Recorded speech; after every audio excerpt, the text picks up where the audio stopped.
But साहब सबसे पहले तो victory 3 consecutive series Mohammad Rizwan की कप्तानी में हम जीतने में कामयाब हो गए हैं। तो मेरे ख्याल ओडीआई जो फॉर्मेट है, बीइंग कैप्टन मोहम्मद रिजवान को रास आ गया है। T20 की तो चलो बातें होती रहती हैं, लेकिन अभी जो चीज है ना, पहले उसका तो मजा लेना हम। नहीं बिल्कुल, और हमजा को बड़ी कम कुछ पसंद आता है। मैं इस चीज को सुन के बड़ा खुश हो रहा हूँ कि आपको पसंद आ गई है पाकिस्तान की परफॉर्मेंस। चले, ये तो उन खिलाड़ियों के लिए बड़ी खुशहाइन चीज है कि हमजा को सवाल फिर वही है मेरा जो हारिस रऊफ और जनाब इरफान खान नियाज़ी ना, उस पर भी मैं आपको पूछूंगा। जी कंटिन्यू करें। जी जी जरूर, लेकिन आई थिंक पाकिस्तान के लिए बहुत सारे पॉजिटिव्स थे। सबसे पहली बात है, साउथ अफ्रीका में सीरीज जीतना जो है वो इतना आसान नहीं है, और पाकिस्तान को टॉस के जो पहले खिलाया, आई थिंक वो साउथ अफ्रीका को महंगा पड़ गया। और पाकिस्तान वंस वो पार्टनरशिप्स लगी, पहले बाबर और रिजवान ने प्लेटफॉर्म सेट किया, और उसके बाद जिस तरह सलमान आगा और कामरान गुलाम खेले आगे, और जितना आउटस्टैंडिंग उन्होंने उसको वहां से लॉन्च किया है और पाकिस्तान को वो टोटल तक ले गए। जो पाकिस्तान की इस बॉलिंग के खिलाफ खासा मुश्किल है इस तरह के रन करना, स्पेशली जब बाद में बॉल जो है वो थोड़ा टेल करने लगे, रिवर्स होने लगे। और हमने देखा कि कल हमारे बॉलर्स ने जब रिवर्स स्विंग शुरू हुआ तो वो तकरीबन अनप्लेबल साबित हुए। शाहीन भी और उसके बाद सेकंड स्पेल में नसीम भी बहुत शानदार बॉलिंग की उन्होंने। और उससे पहले जो स्पिनर्स हैं उनके खिलाफ भी साउथ अफ्रीका के जो बैटर्स थे वो ज्यादा एतमाद से नहीं खेल पा रहे थे। ऐसे लग रहा था कि जैसे वो श्योर नहीं है कि बॉल जाएगा किस तरफ पड़ने के बाद।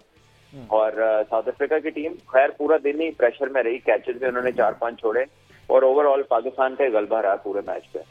बिल्कुल इस तरह, जिस तरह की शाहीन की बात की, मिडिल ओवर्स में इसी तरह की उम्मीदें शाहीन से हम लगाते हैं कि जनाब वो इस तरह का परफॉर्म करके दें, रिवर्स स्विंग मिले, यॉर्कर्स मिले, जो कि रिक्वेस्ट की जाती है तमाम फास्ट बॉलर से, पाकिस्तानियों से स्पेशली, कि जनाब यॉर्कर करें जहां पर जरूरत है वहां पर करें, लेकिन नहीं की जाती। ओपनिंग की बात की जाए, साइम अयूब अनफॉर्चुनेट रहे 25 पर, जिस तरह हमने कल भी बात की, आउट हो गए। बट अब्दुल्ला शफीक है, अब तीसरा सीरीज हमने अपने नाम कर लिया है, तीसरा मैच है।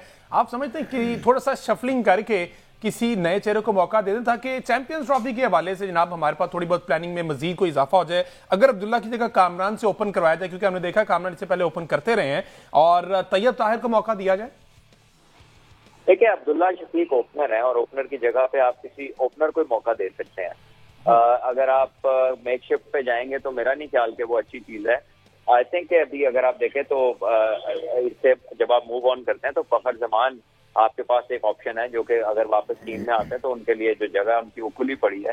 उसके अलावा भी अगर आप इनफॉर्म प्लेयर्स को देखते हैं तो ओपनर्स में परफॉर्मेंसेज में आपको इमाम की ऑप्शन भी नजर आती है, आपको शान मसूद की ऑप्शन भी नजर आती है। टाइम तो बहुत ही अच्छा खेल रहे हैं एंड उनके पास है, तो ओपनिंग में काफी ऑप्शंस हैं। और अब्दुल्ला शफीक मैं समझता हूँ कि वो बदकिस्मती है कि इतने मौके मिलने के बावजूद जो है वो बड़ी बारियां नहीं ले पा रहे और अपनी प्लेस को सीमेंट नहीं कर पा रहे हो।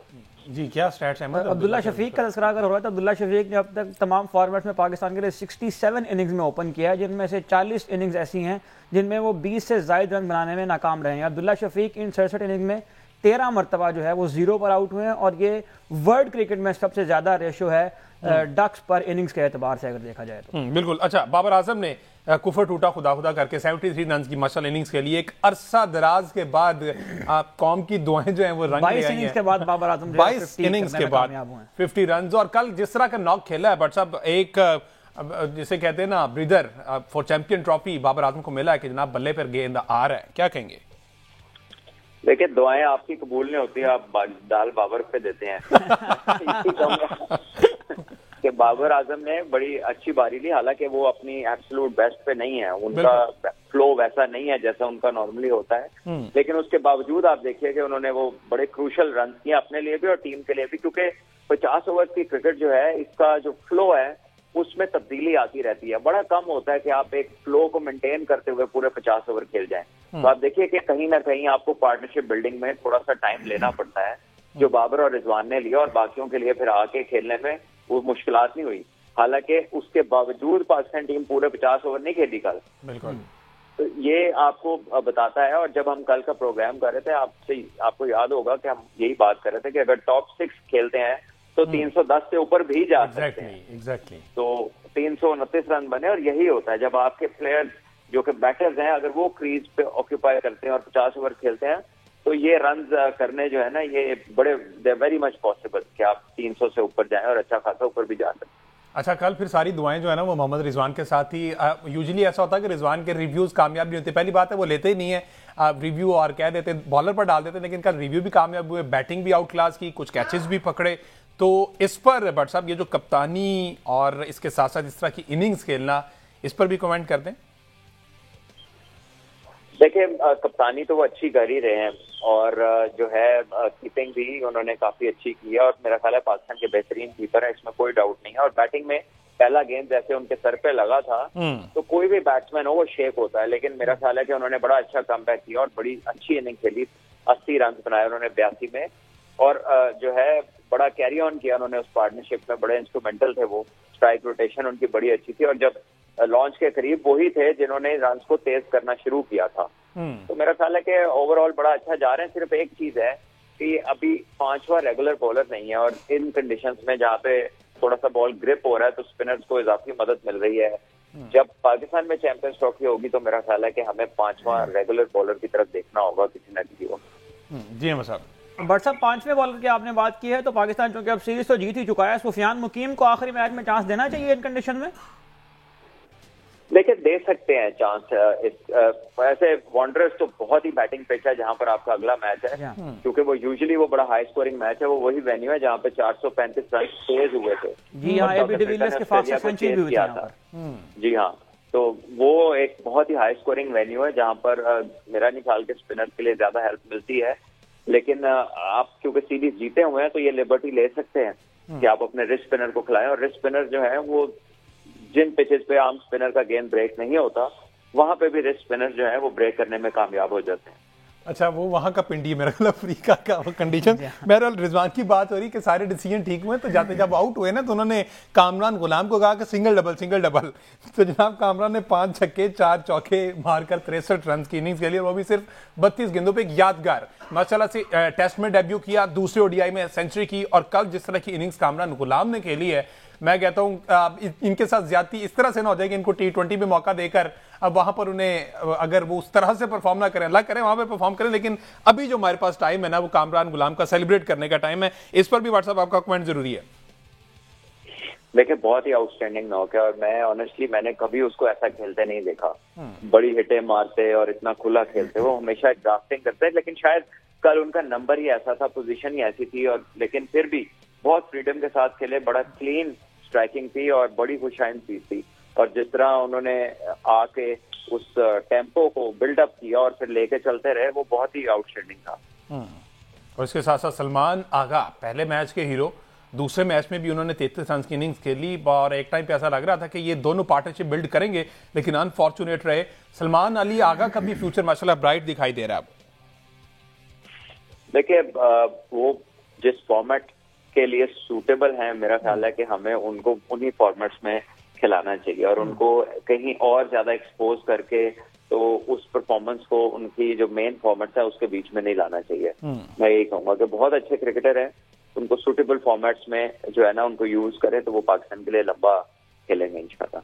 अच्छा, यहाँ मैं अगर एक पॉइंट ऐड कर दूं, आपने जिस तरह से बाबर आजम और मोहम्मद रिजवान की इनिंग्स के बारे में बात की है, 113 रन की 115 रन की जो है वो पार्टनरशिप कायम की। अगर आप देखें तो इस पार्टनरशिप का फ्लो इस तरह से था कि इनिंग्स के जो पहले हिस्से में अगर आप इसको फॉलो कर रहे हो मैच को, तो बहुत सारे हमारे तबसा निगार मुबस्सिरीन जो है वो यकीनन अब चूंकि फौरी तौर पर हमें फौरी हासिल हो जाने वाली लज्जत चाहिए, हमें फौरी तौर पर जो है वो एक छक्का चौका और इस तरह की इनिंग्स चाहिए।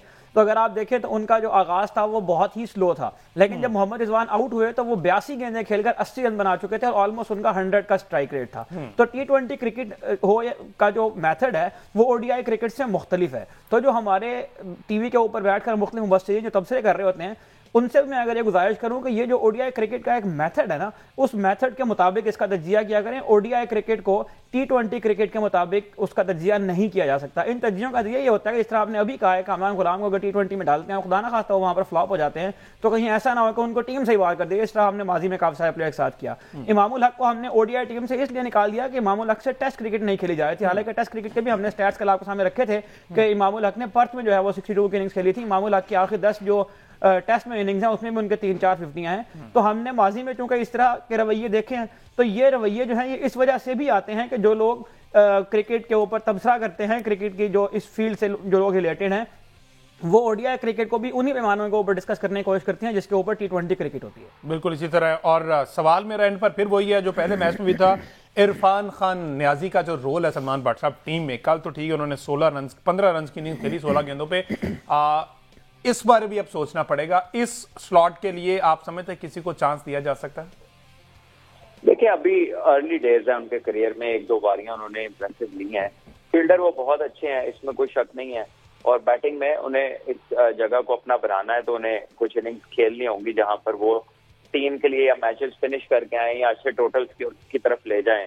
जब उनका नंबर आता है तो वो वहां पर इम्पैक्ट वाली बारी ही चाहिए होती है। तो अब ये उनके पास मौके हैं, कुछ तो उन्हें और मिलेंगे, लेकिन उम्मीद है कि वो अच्छा करेंगे इनके साथ। नहीं तो फिर ये हो सकता है कि आपके पास जो दूसरी ऑप्शन है आप उन्हें ट्राई करें। लेकिन at the moment I think कि जो टीम है ना वो राइट डायरेक्शन में है, स्पेशली ओडीआई के हवाले से अगर हम बात करें।